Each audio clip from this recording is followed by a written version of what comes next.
Selamat pagi. Sebelumnya terima kasih kepada Ibu Ruswanti Sigalingging selaku dosen pengampu mata kuliah praktikum pengetahuan bahan pertanian dan Kakak Abang Aslep.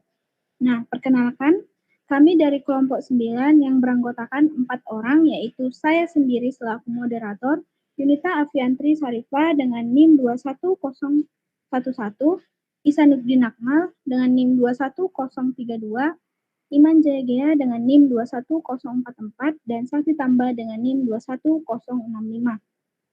Nah, di sini kami ingin mempresentasikan hasil diskusi kami mengenai praktikum sifat fisik pengetahuan bahan pertanian berupa daging.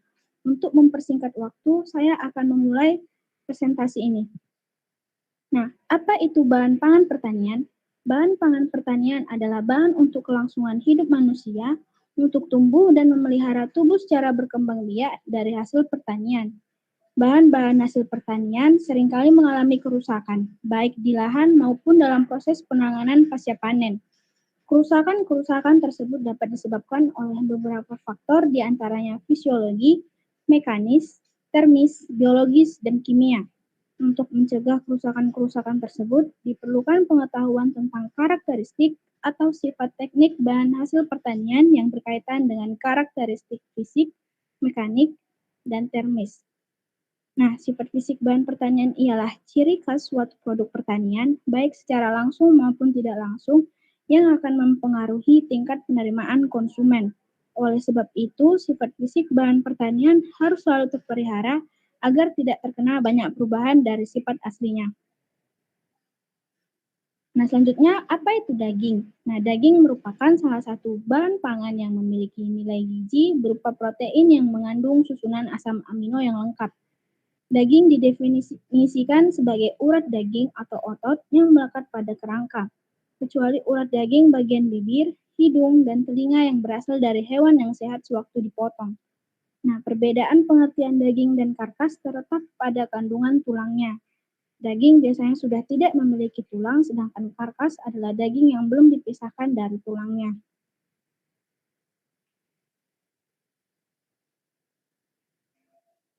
Macam-macam karakteristik sifat fisik bahan pertanian, yaitu 1. Bentuk dan ukuran. Bahan dalam proses pengolahan suatu bahan hasil pertanian, bentuk dan ukuran suatu komoditi merupakan parameter yang penting di dalam penilaian. Bentuk dan ukuran merupakan dua hal yang tidak dapat dipisahkan pada suatu objek. Pada umumnya, bentuk dan ukuran ini digunakan untuk menggambarkan objek secara visual. Kriteria yang masuk ukuran adalah bobot, volume, panjang, diameter, dan luas bidang. Yang kedua, warna. Warna merupakan salah satu faktor yang mempengaruhi makanan, dilihat secara visual dan akan berpengaruh terhadap selera konsumen.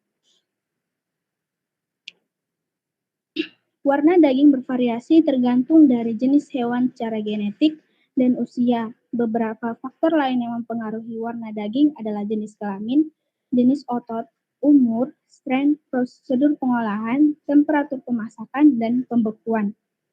Yang ketiga, book density. Book density atau berat isi adalah perbandingan berat kering dengan volume dengan satuan volume tanah termasuk volume pori-pori. Umumnya dinyatakan dalam gram per sentimeter kubik. Sedangkan bentuk density adalah berat suatu massa per satuan volume tanah tanpa pori-pori tanah dengan gram per sentimeter kubik. Selanjutnya saya serahkan kepada teman kami, Isanuddin Akmal. Terima kasih. Nama-nama sampel daging yang kami gunakan pada praktikum ini adalah ayam kampung, ayam organik, ayam merah, ayam putih, entok, bebek, angsa, sapi, kambing, burung puyuh, kelinci, dan juga babi.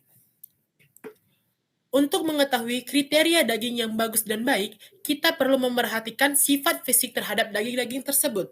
Sesuai dengan tabel hasil pengukuran sifat fisik berbagai macam daging yang digunakan sebagai sampel dapat diperoleh penjelasan sebagai berikut.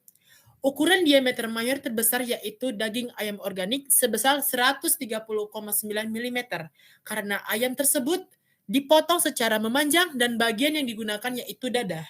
Untuk ukuran diameter moderat, yang terbesar yaitu daging kambing sebesar 48,9 mm. Dan untuk ukuran diameter minor, terbesar yaitu daging kambing sebesar 21,2 mm. Karena potongan daging kambing yang kami gunakan sangat besar. Semakin besar potongan daging, maka diameter yang dihasilkan akan semakin besar.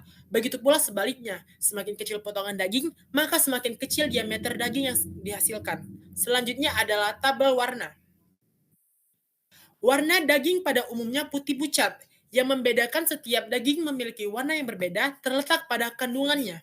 Warna daging yang merah menunjukkan tingginya kandungan mioglobin dan daging yang berwarna putih menunjukkan rendahnya mioglobin.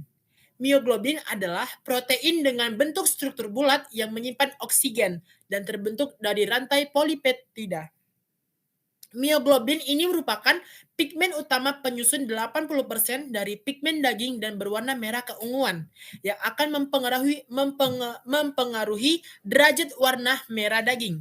Biasanya daging berwarna merah terdapat pada daging sapi, domba, kambing, babi, kuda, dan lain-lainnya. Sedangkan daging berwarna putih terdapat pada bagian unggas seperti ayam, bebek, kalkun, kelinci, dan lain-lainnya. Selanjutnya, penjelasan tabel akan saya serahkan kepada Iman Jayagea.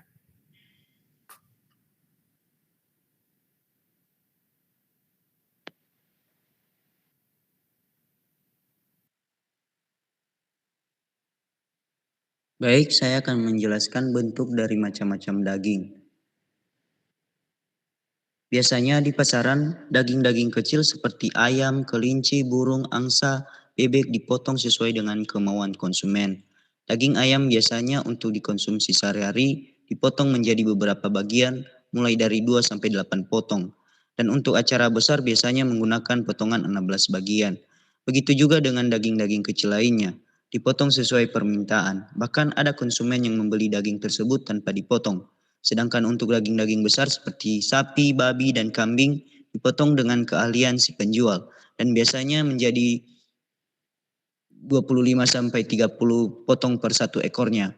Pemotongan ini tidak berbentuk bangun apapun karena potongannya dilakukan secara menerka-nerka.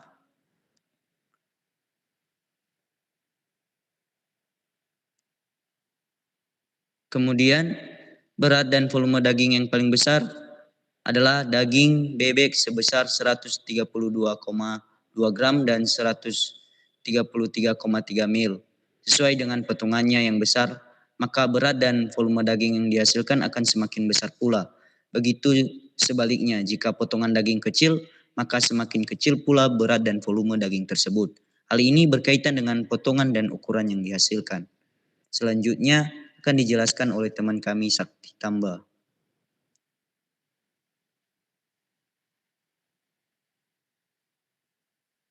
Baik, saya akan menjelaskan mengenai bulk density. Bulk density terbesar yaitu daging babi sebesar 3,15 gram per cm kubik. Bulk density adalah perbandingan bobot bahan dengan volume yang ditempati. Pada bulk density, massa berbanding terbalik dengan volume, di mana semakin kecil massa dan semakin besar volume bahan, maka akan semakin besar bulk density yang dihasilkan.